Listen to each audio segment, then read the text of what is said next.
ng pambungad na awit.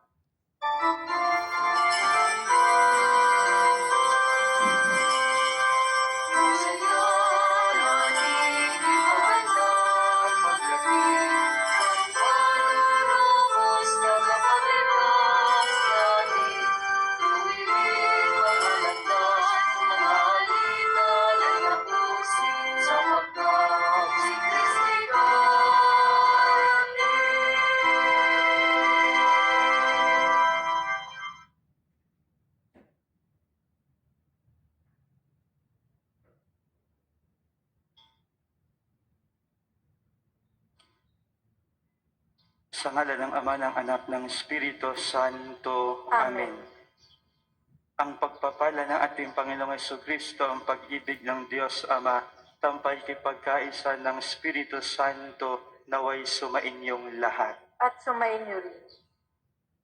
Tayo po ay nagagalak na magkatipon-tipon sa pagdiriwang ng banal na misa upang tayo ay sama-samang makapagpurit, makapagpasalamat sa Panginoong Diyos sa lahat ng kanyang mga biyaya at pagpapala sa bawat isa sa atin.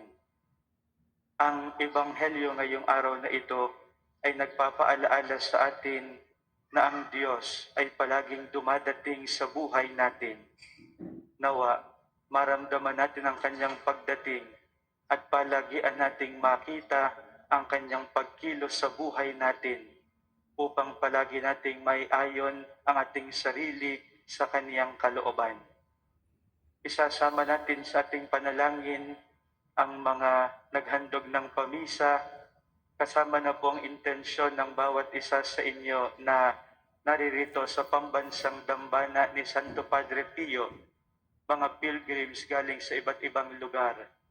Isama natin sa ating panalangin ang intensyon ng mga parishioners, workers, servers, volunteers, benefactors and friends of the Parish and National Shrine of St. Padre Pio. Isama natin sa ating panalangin ang mga nakikiisa sa atin spiritually, ang mga sumusubaybay sa ating live streaming, ang mga nakikinig sa radio station ng Archdiocese ng Lipa. Kasama na po ang mga frontliners, ang mga Pilipino naghahanap buhay sa ibang bansa, ang mga matatanda, mga may sakit, mga naghihingalo at mga nag-aalaga sa kanila. Ating pagsama-samahin lahat ng ating mga panalangin.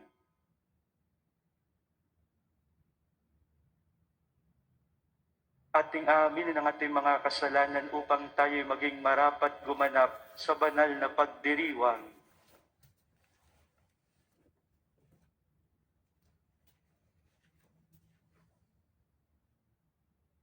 Inaamin ko sa makapangyarihang Diyos at sa inyo mga kapatid, na lubha akong nagkasala sa isip, sa salita at sa gawa, at sa aking pagkukulang.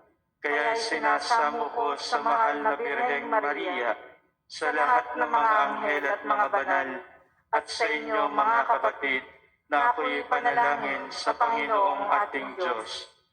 Kaawaan tayo ng makapangyarihang Diyos, patawarin tayo sa ating mga kasalanan, patnubayan tayo hanggang sa buhay na walang hanggan. Amen.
Manalangin tayo.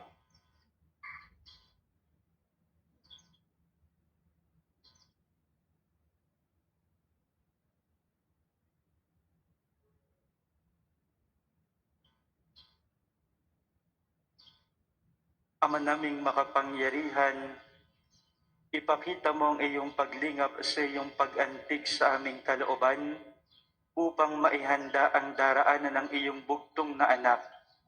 Sa kanyang pagdating, maging dalisay nawa ang aming buong pagkatao upang maging marapat kami sa paglilingkod sa iyo.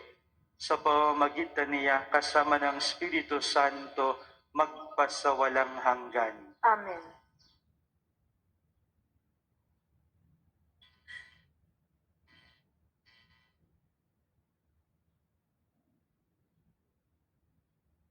Pagbasa mula sa aklat ni Propeta Isaías. Ganito ang sabi ng banal ng Israel, ng Panginoon mong sa iyo'y tumubos. Ako ang Panginoong iyong Diyos. Tuturuan kita para ka umunlad. Papatnubayan kita saan ka man pumunta. Kung sinusunod mo lang ang mga utos ko, pagpapala sana'y dadaloy sa iyo. Parang ilog na di natutuyo ang agos. Tagumpay mo sana'y sunod-sunod, parang dating ng alon sa dalampasigan. Ang lahi mo sana'y magiging sindami ng buhangin sa dagat, at tinitiyak kong hindi sila mapapahamak. Ang salita ng Diyos. Salamat sa Diyos. Ang tugon po sa Salmo, ang sumusunod sa poon ay sa liwanag hahantong. Ang sumusunod sa poon ay sa liwanag hahantong. Mapalad ang taong hindi naaakit niyong masasama, upang sundan niya ang kanilang payot, maling halimbawa. Hindi sumasama sa sinumang taong ang laging adhikay, pagtawanan lamang at hamak-hamakin ang Diyos na dakila. Nagagalak siyang laging magsaliksik ng banal na aral. Ang utos ng poon siyang binubulay sa gabi at araw. Ang sumusunod sa poon ay sa liwanag hahantong. Ang katulad niya ay isang punong kahoy sa tabing batisan. Sariwa ang dahot laging namumunga sa kapanahunan. At anumang gawin ay nakatitiyak na magtatagumpay. Ang sumusunod sa poon ay sa liwanag hahantong. Ngunit ibang-iba ang masamang tao, ipa ang kawangis, siya'y natatangay at naipapatpat kung hangi umihip. Sa taong matuwid ay Panginoon ang siyang mag-iingat, ngunit kailanman ang mga masama ay mapapahamak. Ang sumusunod sa poon ay sa liwanag hahantong. Magsitayo po ang lahat.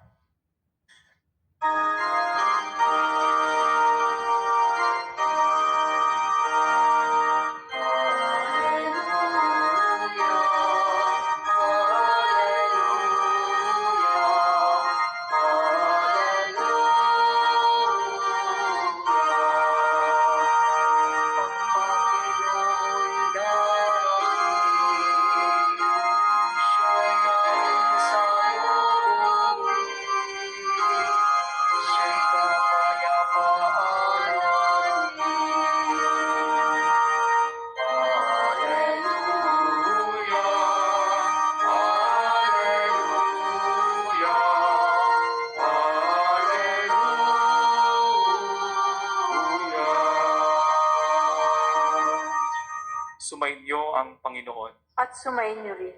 Ang mabuting balita ng Panginoon ayon kay San Mateo. Papuri sa iyo, Panginoon. Noong panahong iyon, sinabi ni Jesus sa mga tao, "Sa ano ko nga iahambing ang mga tao ngayon?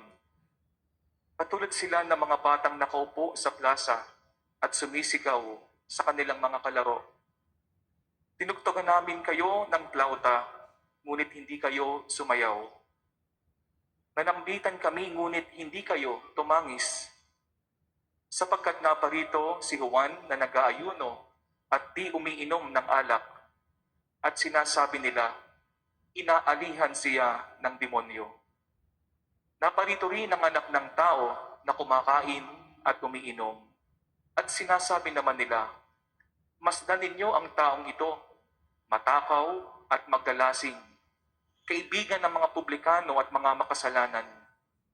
Gayunman, ang karunungan ng Diyos ay napapatunayang tama sa pamamagitan ng kanyang mga gawa. Mga kapatid, ang mabuting balita ng Panginoon. Pinupuri ka namin, Panginoong Hesukristo.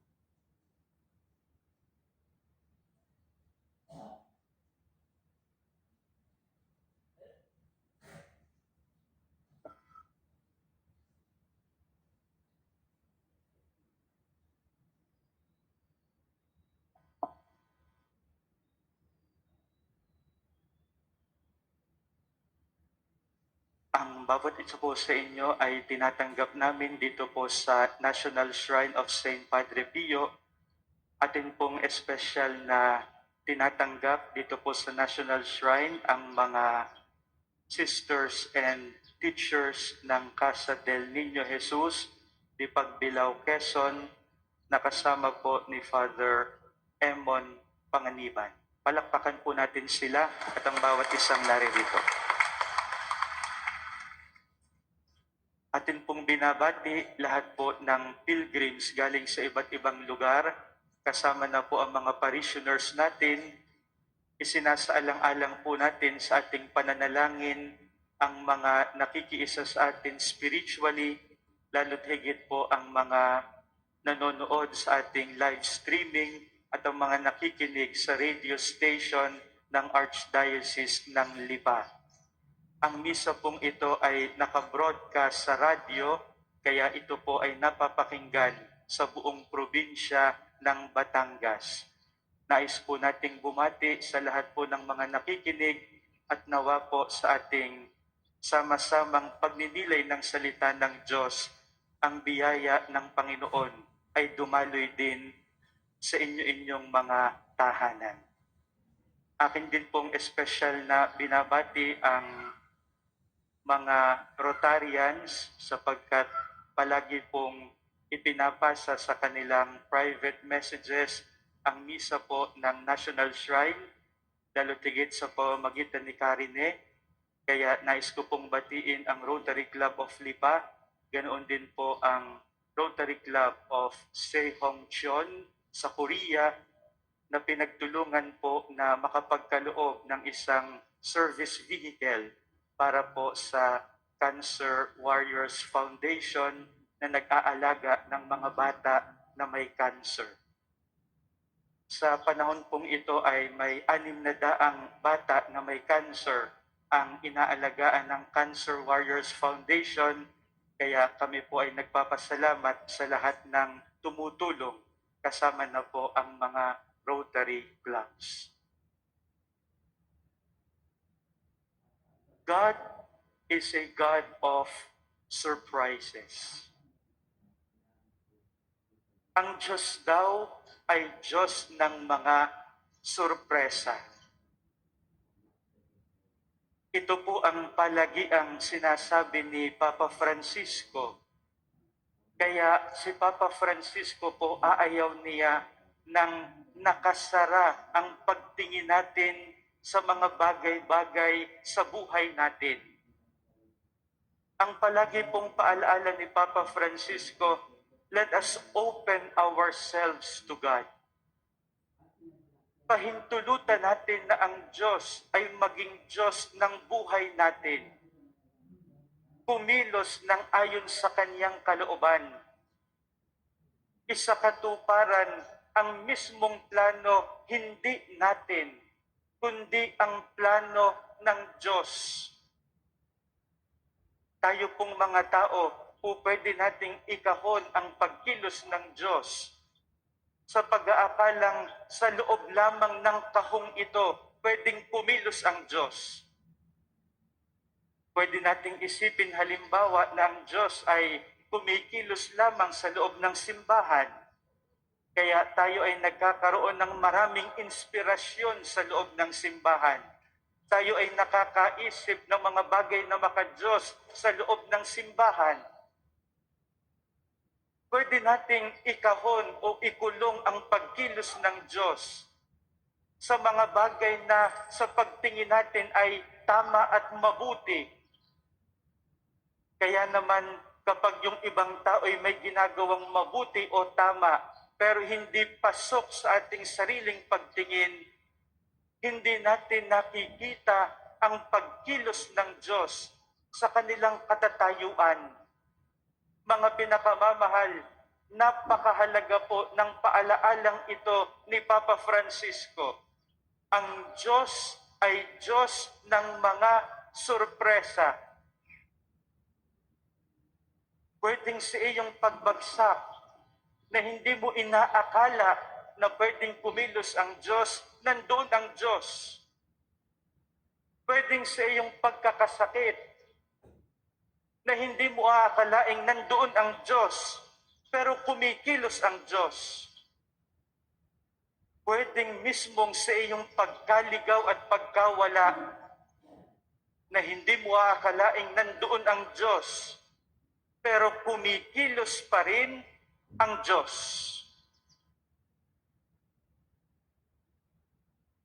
Pwede po ba yun? Na kahit tayo ay nasa gitna ng pagkakasalay, kumikilos pa rin ang Diyos? Pwede po. Pwede nating balikan yung karanasan ng alibughang anak. Siya'y nagpakalayo-layo sa kanyang ama. Nilustay ang lahat ng kanyang kayamanan sa mga bagay na hindi mabutit, hindi banal. Siya'y lumayo sa Diyos. Siya'y lumayo sa Ama, larawan ng paglayo sa Diyos. Pero bakit kahit siya'y malayo, yung diwa ng Diyos ay palaging bumabalik sa Kanya? Sukdulang dumating yung panahon na sabihin niya, ako'y babalik sa aking Ama. Ako'y hihingi ng kapatawaran sa Kanya.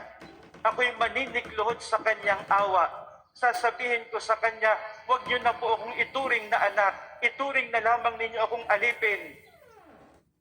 Ang tawag po natin doon ay grace of conversion. Yung biyaya ng pagbabagong buhay.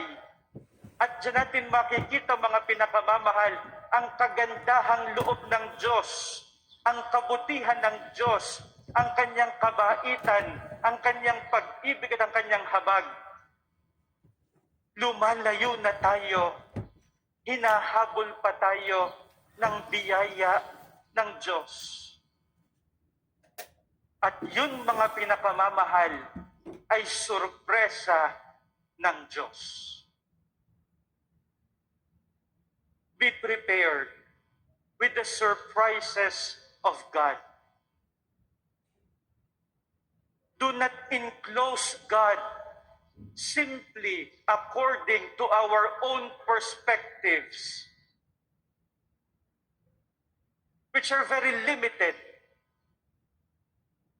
But we cannot limit the actions of God because He is God and we are not. Kaya kapag ang Diyos mga pinakamamahal ay kumilos, ang tawag po natin dyan sa wikang Griego ay kairos. Kairos. Anong ibig sabihin ng kairos? It is the moment of God. It is the moment of God. Yung salita pong kairos ay kakaiba doon sa tinatawag nating kronos. Nakalimitan yan ang buhay natin. Anong ibig sabihin ng kronos? Ay ang pwede nating i-relate na salitang Ingles ay chronology. Nabubuhay tayo dyan sa chronology. Gigising sa umaga, mag-aayos ng sarili, maghahanap buhay, kakain, uuwi sa bahay, magpapahinga, gigising uli, magtatrabaho, kakain, magpapahinga. Yan ang chronology ng buhay natin. Yan ang pagkakasunod-sunod ng buhay natin. Kaya ang buhay natin, mga pinakamamahal, ay pwedeng maging ordinaryong-ordinaryo. ordinaryong-ordinaryo na hindi na natin makita yung pagkakataong ang Diyos ay kumikilos. Kairos. Ito ang Diyos na kumikilos. Kairos. Ito ang sorpresa ng Diyos. Kairos. Ito yung pagpapadama ng Diyos ngayon. Hindi katulad nung binabanggit sa mabuting balita ngayon na ang ginamit ng Panginoong Diyos ay yung mga bata na tinugtugan ng flauta pero hindi sumayaw, tinugtugan ng mga awitin pero hindi nanangis. Bakit? Sapagkat may sarili na silang kaisipan. Nakakulong na yung kanilang kaisipan kung papaano kikilos ang Diyos, mga pinakamamahal. Nakakulong na, mga pinakamamahal. Huwag nating ikukulong kung papaano kumikilos ang Diyos. Sapagkat palaging mahiwaga ang kanyang pagkilos. Kanina po ay binanggit ko na sa inyo yung iba't ibang mga examples. Hindi natin aakalain, halimbawa, na kung kailan tayo may sakit, kung kailan tayo may cancer, kung kailan tayo bagsak na bagsak, kung kailan tayo litong-lito o walang-wala. Hindi natin aakalain na doon pa natin mararamdaman ang Diyos. At kapag naramdaman natin ang Diyos, mga pinakamamahal, yun ang tinatawag nating Kairos. Ano po yung malaking hamon sa atin ng mabuting balita ngayon? Ang bawat panahon at pagkakataon ng buhay natin, gawin nating Kairos. May problema ka? Damahin mo ang Diyos. Kairos. Ikaw ay naliligaw sa buhay na ito, damahin mo ang Diyos. Kairos. Ikaw ay litong-lito, damahin mo ang Diyos. Kairos.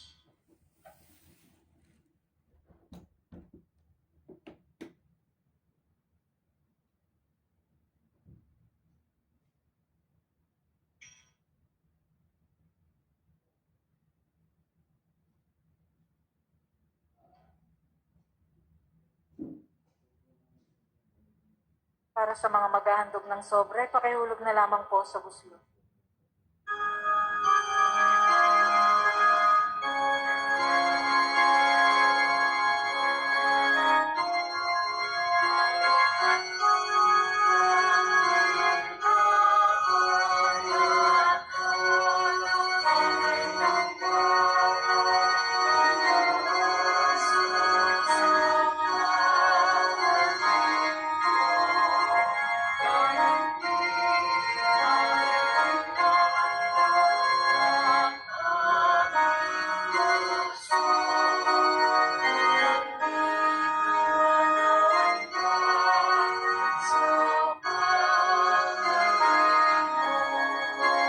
Magsitayo po ang lahat.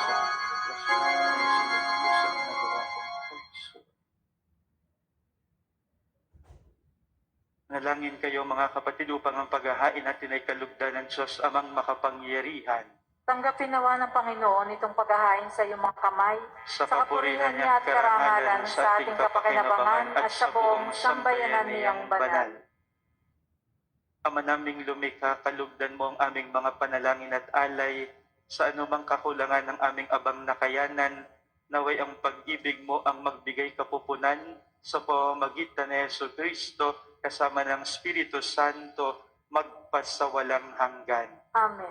Sumainyo ang Panginoon. At sumainyo rin. Itaas sa Diyos ang inyong puso at diwa. Itinaas na namin sa Panginoon. Pasalamatan natin ang Panginoong ating Diyos. Marapat na siya ay pasalamatan. Ama naming makapangyarihan, tunay ngang marapat na ikaw ay aming pasalamatan sa pamamagitan ni Yesu Kristo na aming Panginoon. Siya'y isinugo mo upang matupad ang iyong magandang balak para sa lahat. Hindi niya ikinahiyang mamuhay ng mahirap upang mapakisamahan niya kaming matapat. Siya'y naging hindi na iba sa amin upang maitampok niya kami sa iyong piling. Sa kanyang lantarang muling pagdating, ang pakikisama niya'y puspusang magniningning at ang pangako niyang kapanapanabik ay inaasahan naming lubos na makakamit. Kaya kaisa ng mga anghel na nagsisiawit ng papuri sa iyo nang walang humpay sa kalangitan, kami nagbubunyi sa iyong kadakilaan.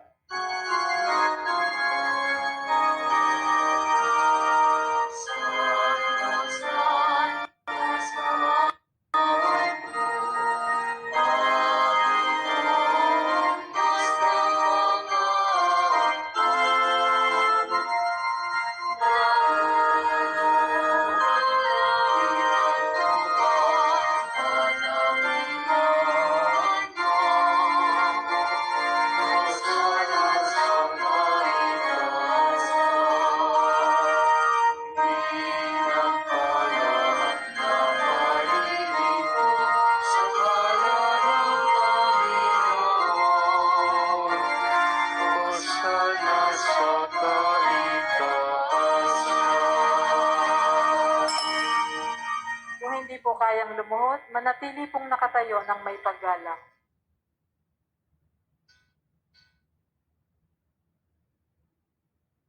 Ama naming banal, ikaw ang bukalan tanang kabanalan, kahit sa pamamagitan ng iyong Espiritu, gawin mong banal ang mga kaloob na ito upang para sa amin maging katawan at dugo ng aming Panginoong Hesu Kristo. Bago niya pinagtiis ang kusang loob na maging handog, hinawakan niya ang tinapay. Pinasalamatan kaniya, pinaghati-hati niya iyon, iniabot sa kaniyang mga alagad at sinabi, tanggapin ninyong lahat ito at kanin. Ito ang aking katawan na ihahandog para sa inyo.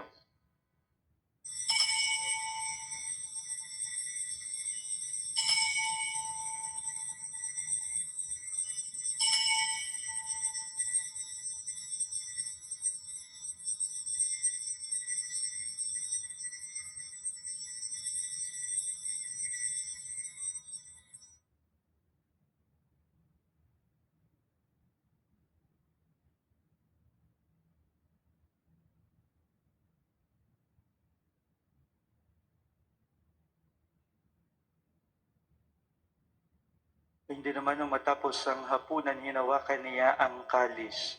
Muli kaniyang pinasalamatan. Iniabot niya ang kalis sa kaniyang mga alagad at sinabi, tanggapin ninyong lahat ito't inumin. Ito ang kalis ng aking dugo, ng bago at walang hanggang tipan. Ang aking dugo na ibubuhos para sa inyo at para sa lahat sa ikapagpapatawad ng mga kasalanan. Gawin ninyo ito sa pag-alaala sa akin.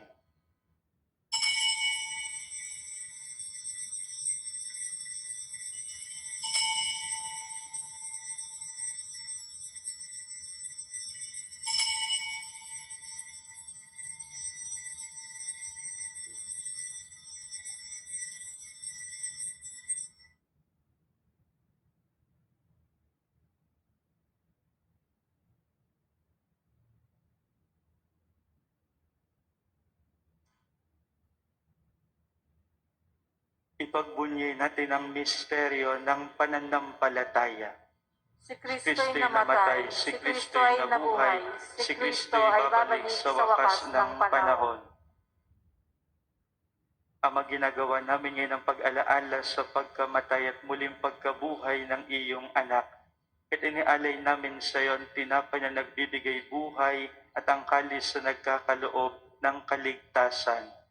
Kami nagpapasalamat dahil kami iyong minarapan na tumayo sa harap mo para maglingkod sa iyo. Isinasamo namin kaming magsasalo-salo sa katawat dugo ni Kristo ay mabuklod sa pagkakaisa sa pamamagitan ng Espiritu Santo. Ama, lingapin mo ang iyong simbahang laganap sa buong daigdig. Puspusin mo kami sa pag-ibig kay San ni Francisco na aming Santo Papa, ni Gilbert na aming Arsobispo at ng Tanang Kaparian. Alalahanin mo rin ang mga kapatid naming nahimlay na may pag-asang sila'y muling mabubuhay gayon din ang lahat ng mga pumanaw.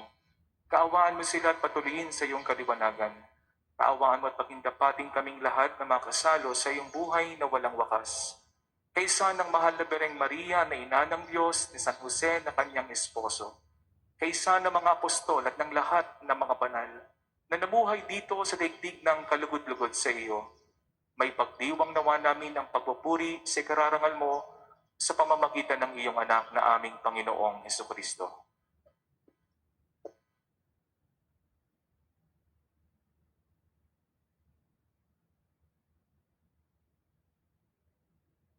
Sa pamamagitan ni Kristo, kasama niya at sa Kanya, ang lahat ng parangal at papuri ay sa iyo, Diyos Amang makapangyarihan, kasama ng Espiritu Santo, magpasawalang hanggan.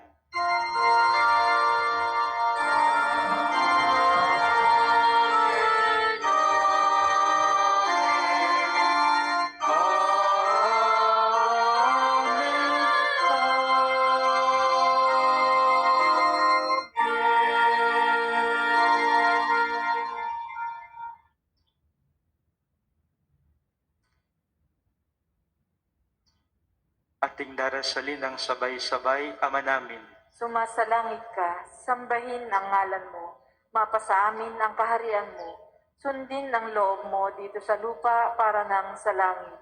Bigyan mo kami ngayon ng aming kakanin sa araw-araw, At patawarin mo kami sa aming mga sala, para ng pagpapatawad namin sa nagkakasala sa amin. At huwag mo kaming ipahintulot sa tukso, at iadya mo kami sa lahat ng masama. Hinihiling namin kami, Diyos, sa lahat ng masama, pagkalooban ng kapayapaan araw-araw, iligtas sa kasalanan, ilayo sa lahat ng kapahamakan, samantalang aming pinananabikan ang dakilang araw ng pagpapahayag ng tagapagligtas naming si Jesucristo. Sapagkat iyo ang kaharian, ang kapangyarihan at ang kapurihan magpakailanman. Amen. Panginoong Jesucristo, sinabi mo sa iyong mga apostol, kapayapaan ang iniiwan ko sa inyo. Ang aking kapayapaan ang ibinibigay ko sa inyo. Tunghayan mo ang aming pananampalataya, huwag ang aming mga pagkakasala. Pagkalooban mo kami ng kapayapaan at pagkakaisa ayon sa iyong kalooban, kasama ng Espiritu Santo, magpasawalang hanggan. Amen. Ang kapayapaan ng Panginoon ay laging sumainyo. At sumainyo rin. Magbigayan kayo ng kapayapaan sa isa't isa.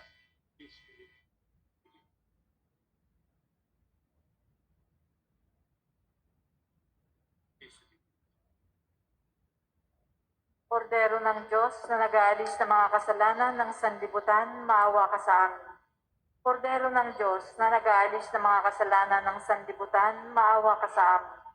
Kordero ng Diyos na nag-aalis ng mga kasalanan ng sanlibutan, ipagkaloob mo sa amin ang kapayapaan. Kung hindi po kayang lumuhod, manatili pong nakatayo ng may paggalang.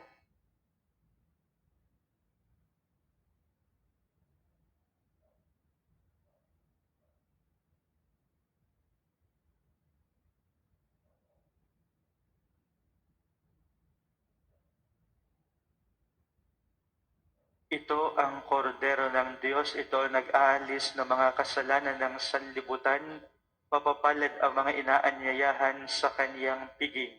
Panginoon, hindi ako karapat-dapat na magpatuloy sa iyo. Ngunit sa isang salita mo lamang ay gagaling na ako.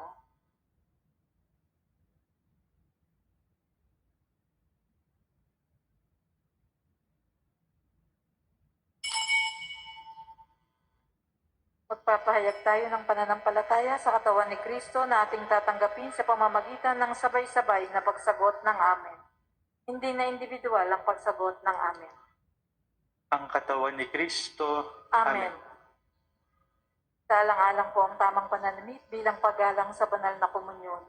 Para sa mga tatanggap ng komunyon sa pamamagitan ng kamay, siguraduhin ang kaliwang kamay ay nasa ibabaw ng kanang kamay. Ang magkapatong na kamay ay nasa tapat ng dibdib. Matapos maipatong ang katawan ni Kristo sa ibabaw ng kaliwang kamay, kukunin ng kanang kamay ang komunyon para isubo sa bibig habang nasa harapan pa ng ministro.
Magsitayo po ang lahat.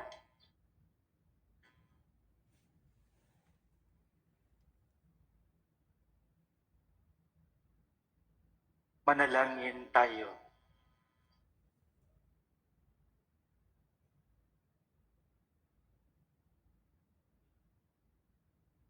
Ama naming mapagmahal, kaming pinapakinabang mo sa iyong banal na salo-salo ay turuan mong kumilala sa layunin ng iyong mga nilikhang bagay na dapat naming gamitin upang kami ay sumapit sa iyong piling sa pamamagitan ni Jesucristo kasama ng Espiritu Santo magpasawalang hanggan. Amen.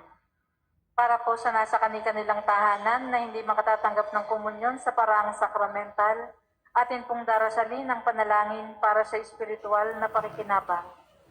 Panginoong Hesus, ako ay naniniwala na ikaw ay nasa kabanal-banalang sakramento. Iniibig kita na higit sa lahat at ninanasa akong tanggapin ka sa aking kaluluwa. Sapagkat sa mga sandaling ito, hindi kita matatanggap sa sakramento. Tumuloy ka sa espiritu sa aking puso. Niyayakap kita na para bang naririto ka na at iniaalay ko ng buong-buo ang sarili para sa iyo. Huwag mong hayaang mawalay ako sa iyo. Amen. Panalangin ng pagtitiwala kay Santo Padre Pio, tayo pong lahat. O pinagpalang Santo Padre Pio ng Pietrelcina, ang santo na makabagong milenyo, ikaw ay aming kaibigan, tagapagaliw ng aming kaluluwa at takbuhan naming mga makasalanan. Naunawaan mo kami ng lubusan, sapagkat batid mo kung ano ang kahulugan ng pagdurusa. Sa iyo ay aming pinagkakatiwala ang aming buong pagkatao, at gayon din ang aming mga mahal sa buhay. Sa iyo ay aming pinagkakatiwala ang aming kaluluwa, upang aming makayanang batahin ang mga hirap at sakit sa aming mga puso. Sa iyo ay aming pinagkakatiwala ang kahilingang iharap ang aming mga kaluluwa sa mahal na Birhen, upang makamit namin ang walang hanggang kaligtasan mula sa Panginoon. Sa iyo ay aming pinagkakatiwala ang aming pagsusumamo na kami ipamagitan sa makapangyarihang Diyos upang aming makamtan ang mga biyayang tunay po naming hinihiling.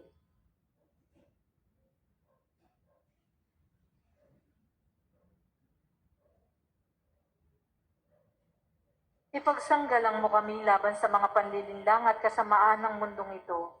At higit sa lahat, ipamagitan mo po kami sa dakilang Panginoon, upang sa pamamagitan ng kapatawaran ng aming mga kasalanan, ay mapagsumikapan namin ang paggawa ng kabutihan.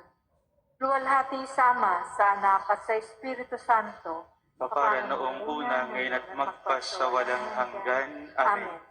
Luwalhati sa Ama, sa Anak at sa Espiritu Santo, Kapara noong una, ngayon at magpasawalang hanggan. Amen. luwalhati sa Ama, sa Anak at sa Espiritu Santo, Kapara noong una, ngayon at magpasawalang hanggan. Amen. Atin pong isasagawa ang blessing of religious articles upang mapanatili ang physical distancing, hindi na po ikot ang pari upang magwisik ng holy water. Mula sa altar ay dadasalin ang prayer of blessings at ang pagwiwisik ng holy water. Inyo pong hahawakan ng mga religious articles na gusto po nyong pabindisyonan, kasama na po yung iba pang mga kagamitan. Kung sakali po na kayo'y may pictures ng mga mahal niyo sa buhay na inyong itinataas sa Panginoon, marahil ay dahil sa kanilang karamdaman, ang lahat pong ito ay gagawaran natin ng pagbibindisyon. Para po sa mga sumusubaybay sa ating live streaming o nakikinig sa radyo, ang inyo pong religious articles ay nabibindisyonan din sa pamamagitan ng inyong pakikiisa sa panalangin. O Panginoong Diyos, Ikaw ay bukal at simula ng lahat ng pagpapala at biyaya. Ibuhos mong iyong bendisyon sa mga kasangkapang ito na nagpapaalaala ng iyong kabutihan, kabanalan at pagmamahal sa aming lahat, upang ang lahat na dumulog at magdasal sa mga kasangkapang ito ay magtamo ng iyong awa at biyaya. Loobin mong tularan nila ang kabanalan at aral ng Panginoon at ng mga santo, lalo't higit ni Santo Padre Pio. Hinihiling namin ito sa pamamagitan ni Jesucristo kasama ng Espiritu Santo magpasawalang hanggan. Amen. Paginoong Maria, napupuno ka ng grasya. Ang Panginoong Diyos ay sumasa iyo. Bukod kang pinagpala sa babaeng lahat at pinagpala naman ng iyong anak na si Jesus. Santa Maria, Ina ng Diyos, ipanalangin mo kaming makasalanan, ngayon at kung kami mamamatay. Amen. Papuri sa Ama, sa Anak at sa Espiritu Santo, kapara noong una, ngayon at magpasawalang hanggan. Amen. Ako po ay muling nagpapasalamat sa pari po nating nakasama ngayon, si Father Emon Panganiban. Palakpakan po natin siya.